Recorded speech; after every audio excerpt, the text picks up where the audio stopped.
Hello friend, कैसे हो? राधे राधे, जय श्री कृष्ण। आज मैं अजामिल जी के बारे में थोड़ा सा प्रकाश डालूं अपनी बुद्धि के अनुसार। बुद्धि तो मेरी छोटी है, कथा बड़ी महान है।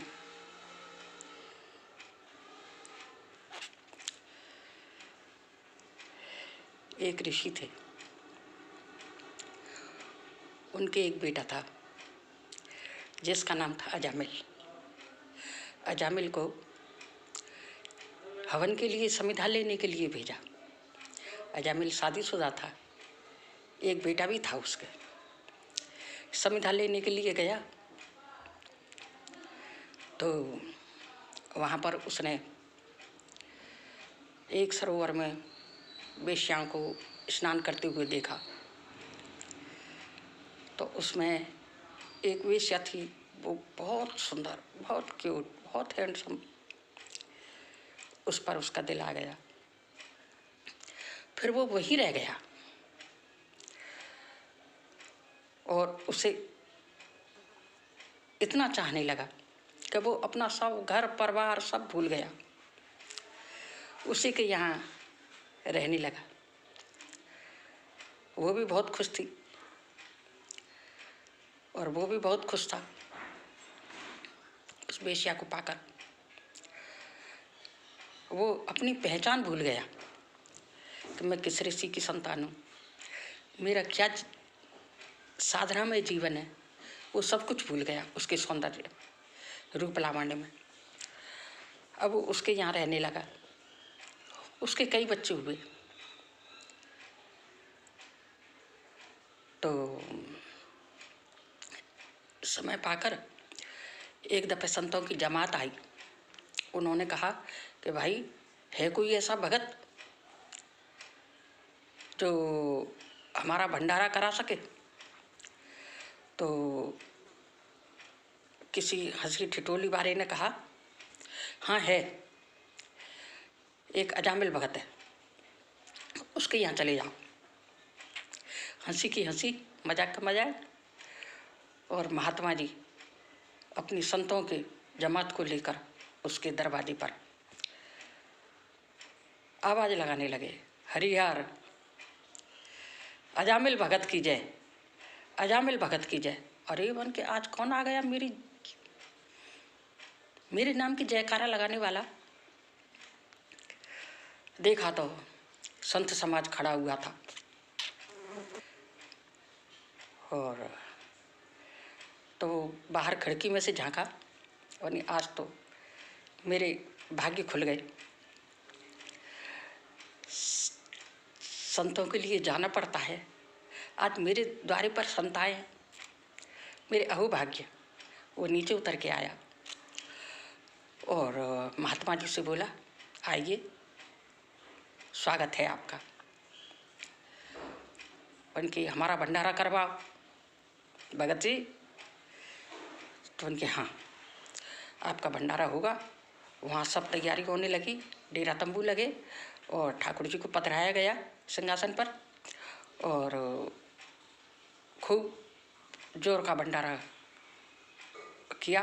महंत जी बैठे और फिर सब 56 भोग 36 व्यंजन सब बने। फिर उन्होंने पंगत लगाई। तो महात्माओं का नियम है कि वो सबकी जय बोलती है।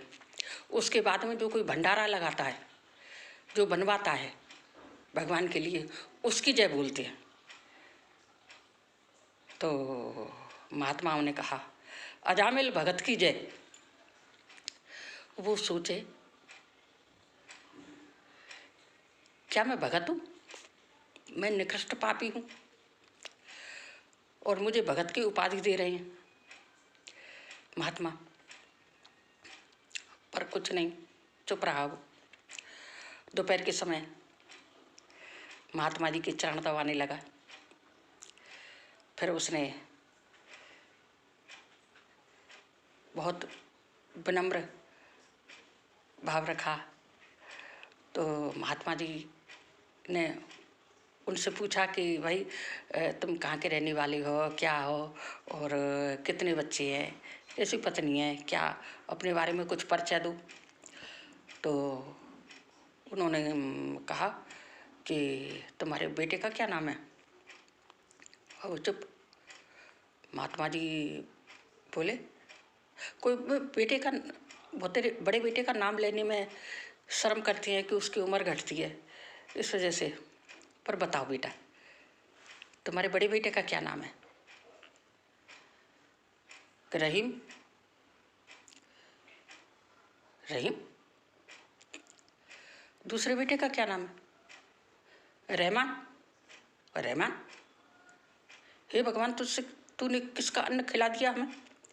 हम तो ना हिंदू रहे ना मुसलमान रहे, हम कहाँ गए। पर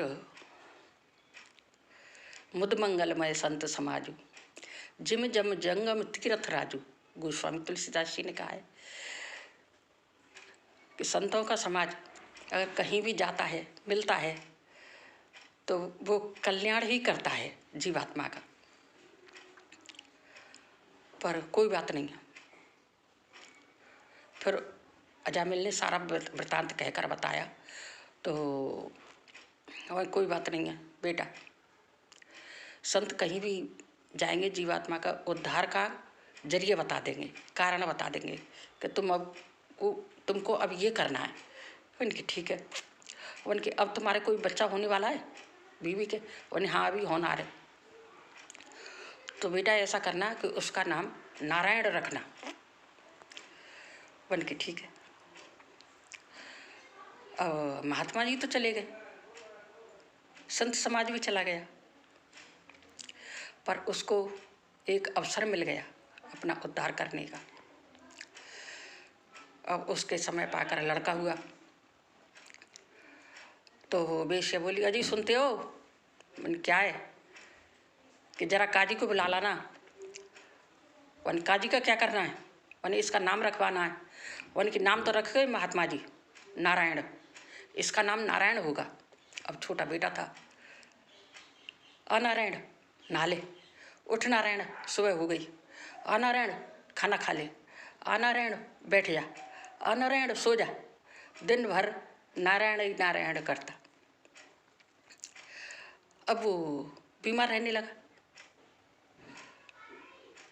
नारायण आ, नारायण जा, नारायण ये कर, नारायण वो कर।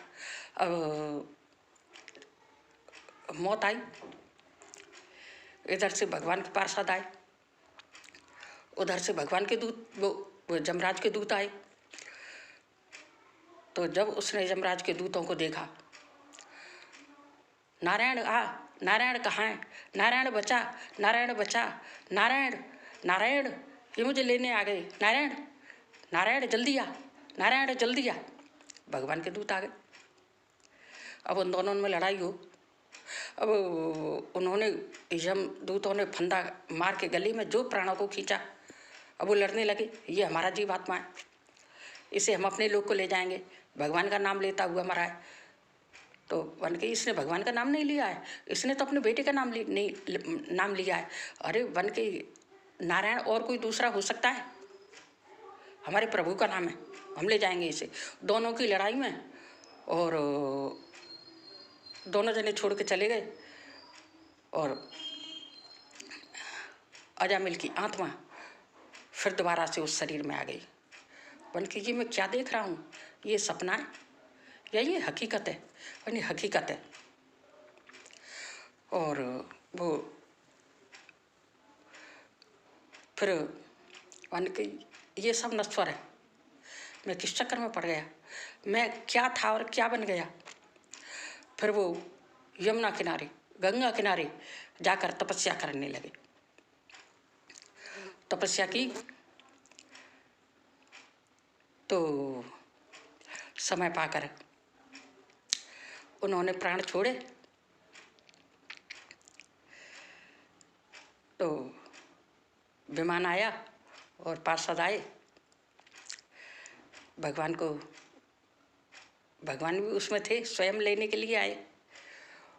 और तो हाथ बढ़ाकर कहते हैं, आओ अजामिल जी, आपका विमान स्वागत कर रहा है, आपका स्वर्गलोक में स्वागत है, वैकुंठ में।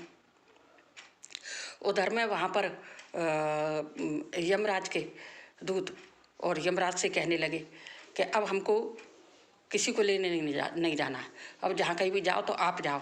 वो अपने बेटा का नाम लेते हुए मरा, और हम लेने गए तो हमको मार मार के भगा दिया, उन्होंने पास से फेंक दिए, यानी हमको नहीं जाना है अब कहीं भी, अब आप जाना। कोई भी आदमी मरे या कोई कुछ भी हो, अब हमको जाना ही नहीं है। भगवान के पार्षदों ने हमको मार मार के भगा दिया, कि जो कोई भगवान का नाम लेकर मरे तो तुम नहीं जाओगे, तुम पापी आत्मा को लेने जाओगे, अब क्या किया जाए। तो उन्होंने कहा कि अजामिल अधम में न थी क्या बुराई, मगर आपने उसकी बिगड़ी बनाई। घड़ी मौत की जिस बखत सिर पे आई, तो बेटा नारायण की रटना लगाई। तुरंत खुल गए उसको बैकुंठ द्वारे, हरे कृष्ण गोविंद मोहन मुरारे। यही नाम हरदम हो मुख में हमारे, हरे कृष्ण गोविंद मोहन मुरारे। हेलो फ्रेंड, आपको मेरी ये वीडियो कैसी लगी? अगर आपको पसंद आए तो इसे ज़रूर लाइक सब्सक्राइब कीजिएगा, बेल आइकन बटन दबाइएगा, और अभी तक लाइक नहीं किया है तो लाइक कीजिएगा। जय श्री कृष्ण, राधे राधे। जय जय श्री कुंज बिहारी लाल की सदा ही जय हो, सदा ही जय हो, सदा ही जय हो।